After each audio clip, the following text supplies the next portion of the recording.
This is a very important hearing. I appreciate the testimony of all of the witnesses here today. Before joining this committee, before joining Congress, I was mayor of Phoenix, Arizona. So we had to run Phoenix Sky Harbor Airport, one of the largest airports in America, almost 45 million passengers each year and growing. I represent one of the fastest growing communities in the United States of America. We did utilize the passenger facility charge in very responsible ways, including adding 15 new gates to Terminal 3 at Phoenix Sky Harbor Airport, which we recently named after Senator John McCain and honored him and his service to country.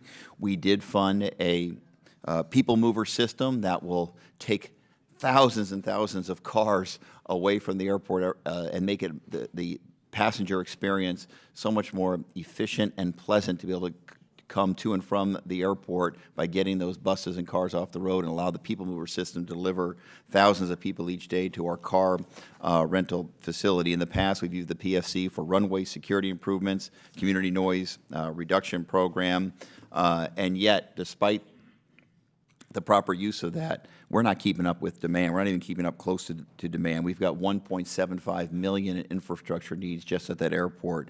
I also represent portions of the city of Mesa now, and Phoenix Mesa Gateway Airport also saw a record year for passengers as well, and they are just growing leaps and bounds, and they need the support. I can also tell you that ideas that we would use general obligation bonds of a city at the airport is not realistic.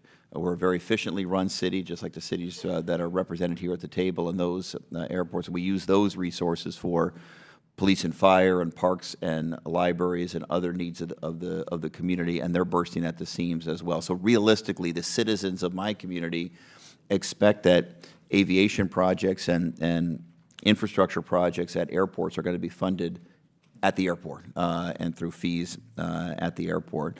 And I was struck during the initial testimony about the seemingly difference between Ms. Barnes, the representative of U.S. Travel Association, and Mr. Christie, the CEO of Spirit Airlines, about whether or not looking at this PFC and increasing the cap, giving the opportunity for local airports or local governments to make their own decision about whether to raise them or not, whether that would result in an increase in air travel or a decrease in air travel. It seemed like there was a polite disagreement, and I want to understand the difference. And Mr. Christie in particular, I don't know if that was just under the unique model of Spirit Airlines, or are you disagreeing with Ms. Barnes that this would result in an overall decrease in travel in domestic airlines?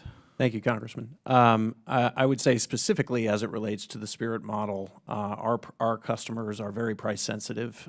We are the lowest fare in the marketplace, and so a fixed fee increase on a per passenger basis is in a lot of ways quite regressive on those types of customers, and so we can say that it would be regressive and probably destimulative to the model for Spirit.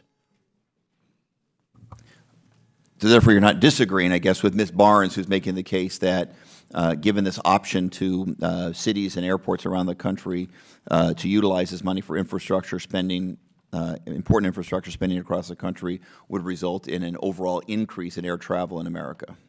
Well, I don't have any data one way or the other. All I can tell you is that the current financing structure to use either public debt, taxable or non-taxable, and finance that debt with rates and charges on the airlines tends to favor efficiency. And in our case, because we're a more efficient carrier, we can defray that.